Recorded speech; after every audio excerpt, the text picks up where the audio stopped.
किस बात की तकलीफ है? अगर इस मुल्क के अंदर नरेंद्र मोदी की भारतीय जनता पार्टी इलेक्शन लड़ सकती है, नीतीश कुमार की जेडीयू लड़ सकती है, तेजस्वी की आरजेडी लड़ सकती है और राहुल की कांग्रेस लड़ सकती है, तो उतना ही अधिकार मेरे बैरिस्टर असदुद्दीन ओवैसी की मजलिस भी लड़ सकती है।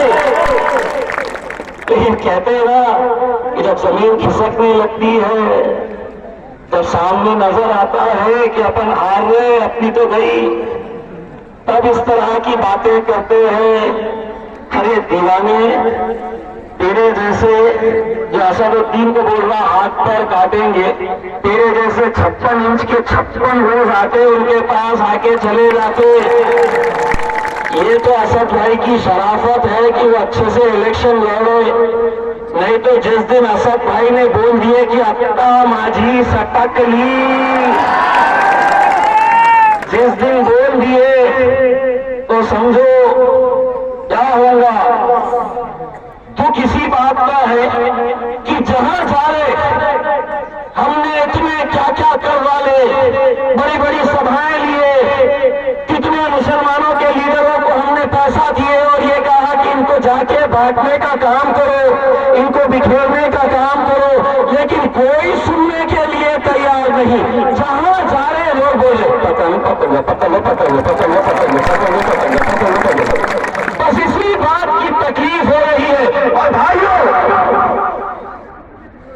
अगर आपको इनको जवाब देना है और इंशाअल्लाह आप जवाब 7 तारीख को देंगे, कैसा देंगे? वोट डालेंगे, कैसा डालेंगे?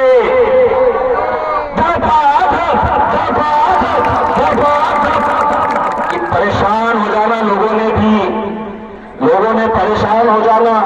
यहाँ का जेडीयू का उम्मीदवार, उनको फोन करना पटना में, साहब पता नहीं क्या हो गया, रातों रात मैंने इतनी मेहनत किया, ये पूरे मजलिस वाले बस यहाँ पे धपाधा आरजेडी वाला तेजस्वी को फोन करके बोलना हेलीकॉप्टर में आए थे साहब, इतनी पब्लिक देख के तुम खुश होके चले गए, तुमको मालूम नहीं कि जो बच्चे तुम्हारा मफलर डाले हुए हैं वो भी अंदर जाके धपाधा कर रहे हैं, गलत फहमी में जी रहे। मैं आप लोगों से सिर्फ इतनी इल्तिजा करना चाहूंगा, एक एक वोट बहुत मायने रखता है, बहुत मायने रखता है। दोस्तों, जब मैं यहाँ पर आया, मैं 15 दिनों के अंदर जितनी मेहनत मैंने इजहार असली साहब के लिए किया हो, आप यकीन मानिए मैंने अपने इलेक्शन के दौरान भी इतनी मेहनत नहीं किया था। और शायद इसलिए हो सकता है कि इजहार असली साहब के बेटे का नाम भी इम्तियाज है और मेरा भी नाम इम्तियाज है। मैं बेटा बनकर वो फर्ज अदा कर रहा था। भुट्टू भाई, मुझे इतनी खुशी हुई जब आपने ये ऐलान किया कि आपके वालिद साहब जब चुनकर आएंगे तो 10 पंचायतों के बीच में आप एक एम्बुलेंस वहां पर देंगे। दोस्तों, ऐसे नौजवानों को आगे बढ़ाइए, ये मुल्क का मुस्तकबिल है मेरे भाइयों, ये मुल्क का मुस्तकबिल है। जिन्हें आपका दर्द समझ में आता है, जो अच्छी तरह से महसूस कर सकते हैं कि आपका दर्द क्या है। हम अगर बिक जाएंगे, बढ़ जाएंगे तो क्या होगा, चलाने वाला कैसा होने वाला है कोई नहीं जानता है मेरे भाइयों, कोई नहीं जानता है। लेकिन ऐसे हालात के अंदर अगर हम आज एक ताकत बनकर नहीं खड़े रहेंगे तो कब खड़े रहेंगे? वो हम पर ये इल्जाम लगाते हैं कि नहीं, ये जीतने के लिए नहीं आए हैं, किसी को जिताने के लिए आए हैं। दोस्तों, जब मैं औरंगाबाद शहर से संसद के लिए इलेक्शन में खड़ा था तो कांग्रेस के बड़े बड़े दिग्गज नेता आते थे और यही कहते थे कि ये इम्तियाज जलील जो खड़ा है ये जीतने के लिए नहीं खड़ा है, बल्कि भारतीय जनता पार्टी को या किसी और को जिताने के लिए खड़ा है।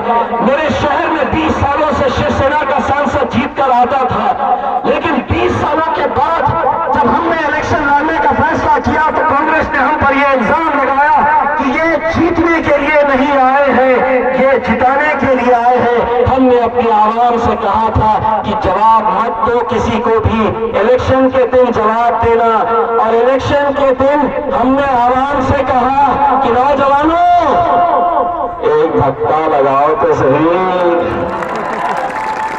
ऐसा धक्का लगाए 20 साल के बाद शिवसेना को उनके घर में गाड़ के हरा झंडा हमारा मजलिस का लहराए।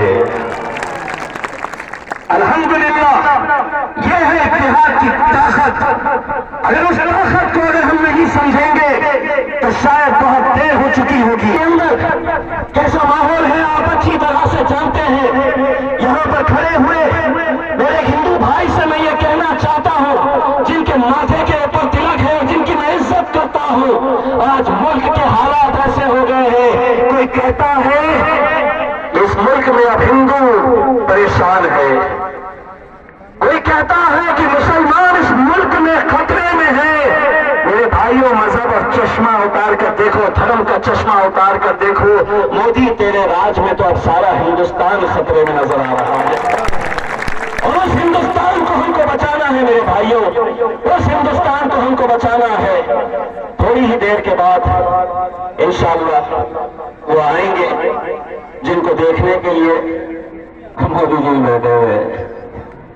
आज क्या बोलेगा, आज क्या बोलेगा? इलेक्शन कमीशन वाले ऐसा कैमरा लेके हमारे ऊपर असद साहब जब बोलते हैं तो कैमरे में रिकॉर्ड करते हैं, फिर जेडीयू वाला जाता है, कुछ बोला क्या, केस बनता क्या उनके ऊपर?